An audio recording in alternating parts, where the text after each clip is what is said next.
Nah, bagi yang mempelajari sendiri atau membaca langsung seluruhannya bisa langsung membaca, tapi kalau ingin ke poin-poinnya bisa langsung merujuk ke halaman tertentu.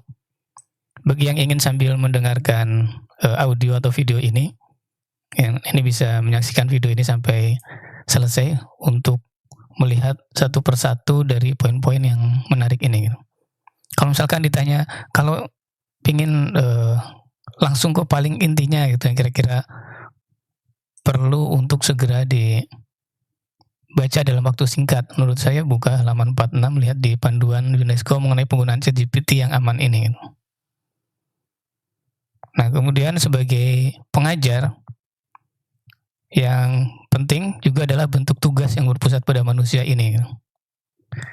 Dan bagi peneliti yang menulis dan publikasi, ini bagaimana contoh atribusi konten ini. Nah, ketika membuat assessment, ini bagaimana kaitan dengan taksonomi Bloom.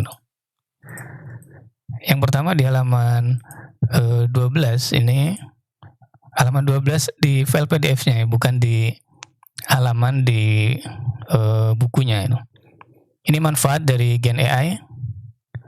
Kita bisa memanfaatkan Gen AI di dalam pembelajaran. Yang pertama, personalisasi pembelajaran. Jadi pembelajarannya kita itu bisa lebih personal untuk kebutuhan dan kemampuan kecepatan belajar setiap mahasiswa. Jadi materinya bisa lebih tepat untuk setiap mahasiswa. Dan sehingga pembelajarannya bisa lebih efektif. Nah, ini kita bisa lebih personal menggunakan tools AI. Kemudian meningkatkan akses pendidikan. Dengan tools AI nanti dapat membantu untuk mengarahkan dan memberikan opsi-opsi sumber pembelajaran bagi mahasiswa dan juga sumber bagi pengajar untuk mengajar ke para pelajar atau membuat bahan ajar. Kemudian mengembangkan penilaian yang adaptif.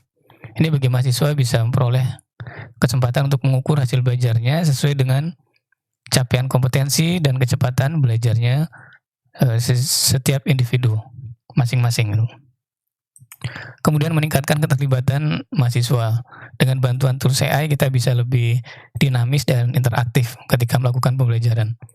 Kemudian meningkatkan kolaborasi. Kita bisa menggunakan tools untuk kerja kelompok mahasiswa ini bisa berkolaborasi belajar yang bisa dilakukan bahkan lintas keilmuan, lintas institusi, dan lintas negara dengan tools pembelajaran yang sudah dikembangkan.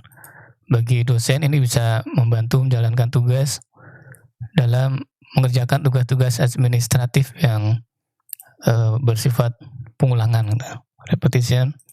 Kemudian juga bisa dimanfaatkan untuk lebih fokus dalam pengembangan, sehingga kalau yang administrasi itu bisa menggunakan tools AI, maka pengembangan dan penyelenggaraan pembelajarannya ini bisa dimanfaatkan, bisa dimaksimalkan. Nah, itu mengenai manfaat, tetapi selain manfaat, tentu kita juga perlu memperhatikan mengenai persoalan etis ketika menggunakan Gen AI. Yang pertama, kesenjangan akses.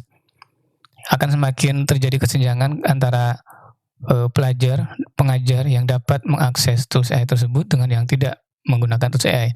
Karena tools AI juga banyak yang menggunakan big data, large language model, kemudian koneksi internet, dan sumber daya komputasi yang cukup bagus. Nah, akan terjadi kesenjangan bagi pengajar-pelajar yang tidak bisa mengakses resource-resource tersebut. Kemudian mengenai bias data, Gen AI ini dikembangkan berdasarkan data. Nah, sehingga output atau keluarannya itu bisa bias dan diskriminatif. Karena Gen AI berdasarkan data, dan ketika datanya sendiri tidak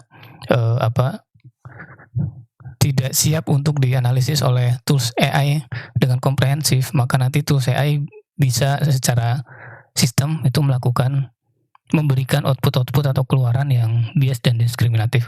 Contoh-contoh detailnya nanti ada di halaman yang lain di bawahnya. Kemudian potensi plagiarisme. Nah, Gen AI nanti outputnya yang di-generate itu karena berdasarkan data, bisa jadi nanti yang di-generate itu adalah teks dari data training yang memiliki tingkat kemiripan yang tinggi atau bahkan itu sebetulnya adalah karya dari orang lain, tetapi di-generate oleh AI dan oleh user itu output-nya, keluarannya digunakan dengan tanpa validasi, tanpa klarifikasi, tanpa konfirmasi, dan tanpa modifikasi.